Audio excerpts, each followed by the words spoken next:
Alors les amis, il y a cette autre manière de configurer le chaînon que nous allons présenter dans cette vidéo et nous allons immédiatement poursuivre avec le ferraillage. Quand on parle donc de chaînon, nous avons expliqué que c'est un dispositif en béton qui permettait de collecter les eaux pluviales afin de les acheminer dans les canalisations. Il y a différentes configurations, différentes architectures. Nous avons vu qu'il y a également des éléments qui entraînent une certaine fonctionnalité. Certaines personnes ne veulent pas qu'on ait l'impression qu'il y a des évacuations d'eau. Ça veut dire que tout est à l'intérieur du bâtiment. Ça veut dire quoi? Voici le mur. Voici le mur de rive. Bon, je vais appeler ça mur de rive pour dire les murs qui bordent le bâtiment. Au-dessus de ce mur, on ajoute une poutre. On verra ses dimensions en fonction de la configuration qu'on aura. On ne veut pas qu'après le mur-ci, que quelque chose soit visible. Au pire des cas, que ce soit juste un petit béquet au-dessus de la poutre qui va donc protéger le mur, la poutre et ainsi de suite toute la colonne. Donc on a juste la poutre ici qui déborde. Sinon, on a juste le béquet pardon, qui déborde. Sinon la poutre est directement sur le mur. Maintenant, dans ce genre de cas de figure, il y a uniquement une plateforme intérieure. Uniquement une plateforme intérieure. Au-dessus de cette plateforme, on crée maintenant l'élément qui va empêcher aux eaux de retourner vers le bâtiment. On crée cet élément sur la plateforme. Et puis maintenant, il est donc possible de... La charpente, elle va venir s'appuyer au-dessus de la plateforme. Fiche contre fiche et ainsi de suite. Vous avez donc votre section hydraulique. Et on a vu que la section hydraulique était le fruit d'un dimensionnement qui prenait en compte le coefficient de ruissellement. Très souvent, ce sera 1 parce que la tôle, si vous versez 1 litre d'eau, les 1 litre vont couler. Contrairement à d'autres matériaux qui absorbent de l'eau. Par contre, si c'est une toiture terrasse, il faut bien prendre en compte le coefficient de ruissellement du matériau en question. Il y a donc la ferme qui se pose là. Maintenant, vous verrez que dans ce genre de cas de figure, la plateforme ne va pas rester dans le vide. La plateforme sera portée par des chaînages ou alors par des poutres. Et ces poutres-là sont portées par des chaînages. Ça veut dire qu'on va venir, on va lancer un fond et on va ferrailler comme une poutre. Ça veut donc dire que vous avez l'élément-ci, qui peut avoir une retombée. Qui peut avoir une retombée selon les cas de figure. On a dit qu'il nous fallait un minimum de 30 cm à l'intérieur, peu importe les dimensions de la toiture ou alors la surface de la toiture. Parce qu'avec 30 cm de section intérieure minimum, on est sûr de pouvoir faciliter l'entretien.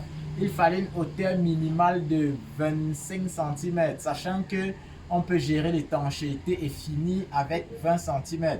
Si c'est très haut, ça peut compromettre la charpente. Lorsqu'on a donc fini de modéliser les différentes formes de chaînon, nous avons dit qu'on avait cette forme-ci. Là, c'est la poutre. Ici, c'est le mur. Ici, c'est le mur de 15. On avait notre plateforme ici, comme ça. On avait notre accroteur qui venait donc comme ça, avec un petit béquet. Et puis qui ressortait, bon, le béquet, tchap, et puis qui ressortait là. On a vu qu'il faut maintenant gérer le ferraillage. Si vous avez opté pour une poutre, naturellement la poutre sera ferraillée. On va prendre la poutre ferraillée, 4 armatures parties tendues, 2 armatures parties comprimées. Acier de peau au besoin selon la hauteur. Maintenant, la plateforme-ci, on peut lancer un filant là. On peut lancer un filant ici. On a expliqué que si on opte pour un voile, naturellement, c'est le même filant qui va venir et qu'on va lever. C'est le même filant qui va venir et on va le lever comme ça. Maintenant, ici, on pourra fabriquer des épingles pour pouvoir gérer la partie en béquet. Le même filant est venu et c'est lui qu'on a levé. En fonction de l'épaisseur de la dalle, on a dit ça peut être 10, ça peut être 12. D'aucuns iront à 15, même si 15 peut être un peu trop grossier, même architecturalement. Donc ça fait que si on a 10, 12, on a donc celui-ci. Maintenant sur ce lit, on va donc venir mettre des armatures de répartition. On ne va pas s'aventurer à donner un quelconque diamètre de barre, mais de manière régulière. Vous verrez l'élément principal, l'armature porteuse. en HA10. Parce que quoi qu'on dise, les chéneaux sont soumis aux mêmes sollicitations. Je ne vois pas le bâtiment qu'on va faire, qu'on va dire que ça dépend des charges. Si vous avez prévu 30 cm, on a une surface, on a un poids surfacique de l'étanchéité et ainsi de suite. Donc, l'armature porteuse en HA10, on peut avoir les armatures de répartition en 10, en 8. Il y a un certain nombre de détails qu'il faut pouvoir apprécier dans ce sens. Il y a également des configurations où on reste toujours dans cette architecture. Là, c'est la poutre. Là, c'est la poutre. Là, c'est le mur. Là, c'est la plateforme. On a dit la partie intérieure permettait de jouer le rôle de contrepoids. Tandis que la partie extérieure permettait donc de collecter les eaux. Ici, on passe sur 50 cm. Maintenant, celui qui passe sur 50 cm doit faire plus attention par rapport à celui qui passe sur 25 cm. Et j'ai expliqué qu'on pouvait faire recours à 25 cm si on avait la plateforme comme ça. Si on avait la plateforme comme ça, c'est un peu plus grand à l'intérieur.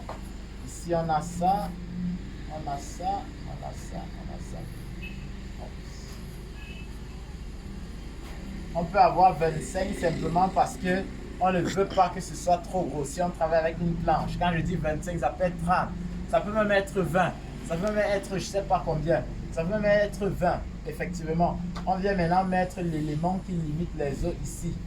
Dans ce cas de figure, vous verrez des personnes préférées venir mettre des armatures en attente dans la poutre, sachant qu'après les armatures vont être baissées. Maintenant, venir mettre d'autres armatures en attente pour l'intérieur, sachant qu'après on va les baisser. Nous allons naturellement dans une autre vidéo faire plus de détails, peut-être avec de la craie de couleur, afin que cette première ne soit pas très longue. Quotidiennement, nous prenons du plaisir à partager avec vous des détails autour de la réalisation des projets de construction dans notre environnement africain en général, mais surtout dans notre contexte camerounais. C'est pourquoi, naturellement, je vous invite à vous abonner à nos différentes plateformes digitales pour ne rien manquer de la suite de nos prochaines publications. Merci et bon week-end.